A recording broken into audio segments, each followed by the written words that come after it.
Hello friends, इस video में हम बात करेंगे कंपनी आरआर केबल की। RR cable, as you all might be knowing, ये वायर एंड केबल स्पेस में है। बेसिकली ये वायर एंड केबल बनाते हैं एंड सेल करते हैं।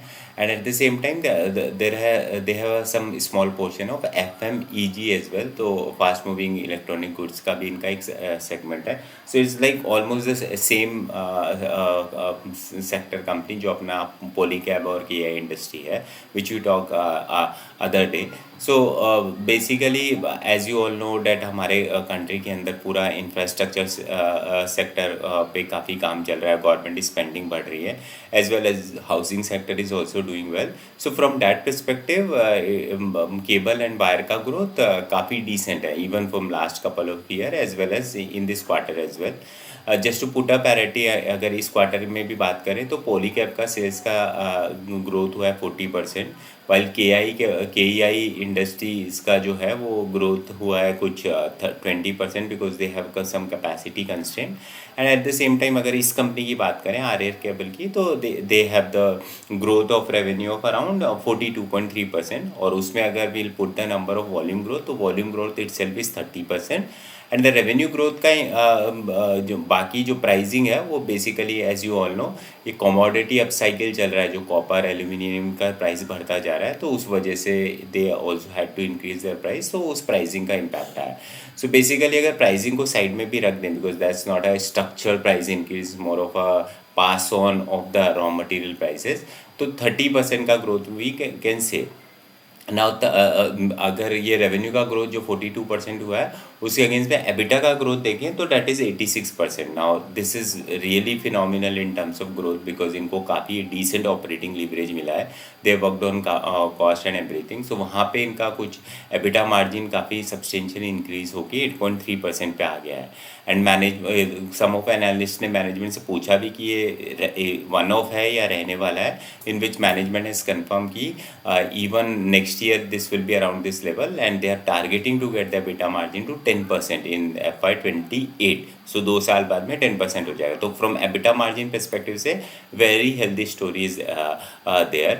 For future growth perspective से management said that they'll be growing around 18-20% basis the double of the economy. So basically अगर Indian economy grows by 8-9-10%, so basically उसी का 18-20% growth कर सकते हैं। तो फ्रॉम डैट परस्पेक्टिव अगर आप वैल्यूशन पकड़ोगे, तो अभी companies trading at the valuation of around 35-36। और उस परस्पेक्टिव से if company says that I am going to grow by let's assume 20%, and EBITDA margin improvement वगैरह अगर देखोगे तो almost you will reach to that PAG ratio of in between 1.2 to 1 के आसपास. So from that perspective seems to be a decent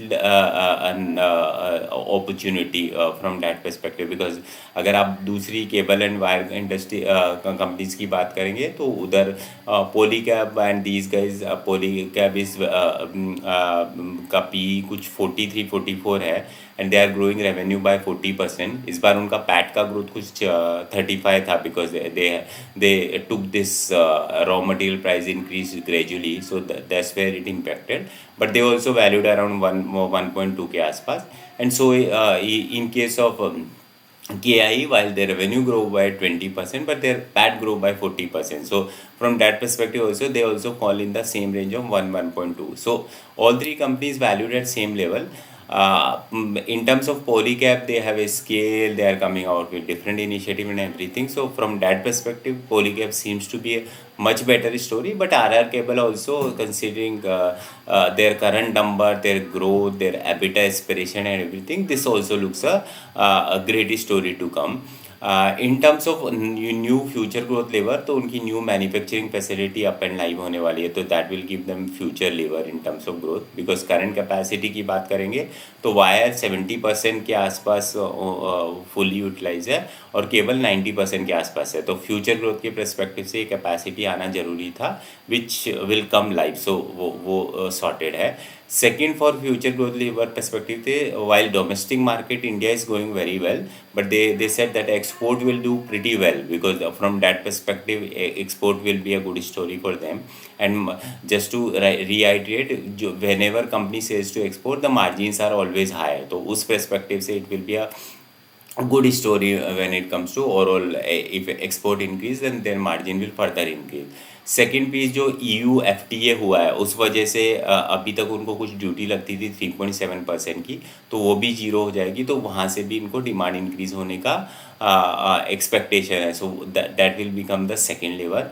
and third lever जो इनके favour में काम करेगा वो है कि अभी इनका पूरा डिस्ट्रीब्यूशन नेटवर्क पूरा स्प्रेड नहीं हुआ है. सो फ्रॉम दैट पर्सपेक्टिव अगर they will go to southern market, because वहाँ पे इनका पूरा डिस्ट्रीब्यूशन नहीं हुआ है, तो वो इंक्रीज़ होएगा, तो वहाँ से भी इनको काफ़ी सेल्स का इंक्रीज़ आना चाहिए. So basically from a growth lever perspective, they have the distribution expansion for across India.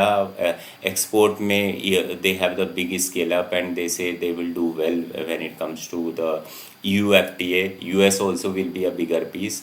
They have a decent capacity, and obviously considering आपका पोलीकैब का एबिटा मार्जिन 13% है, KEI का 11 है, and they want to these guys want to aspire around that percent. So all that lever will also work. So overall growth lever perspective से hopefully this company, if they execute well, they will grow much faster, and their growth will be far higher when it comes to overall profitability, and valuation भी relatively lower है उनसे करके. तो overall this could be equally और better opportunity than Polycab in this company. While I put both Polycab and this on the parity itself. No buy sell recommendation, just a business analysis. Thank you.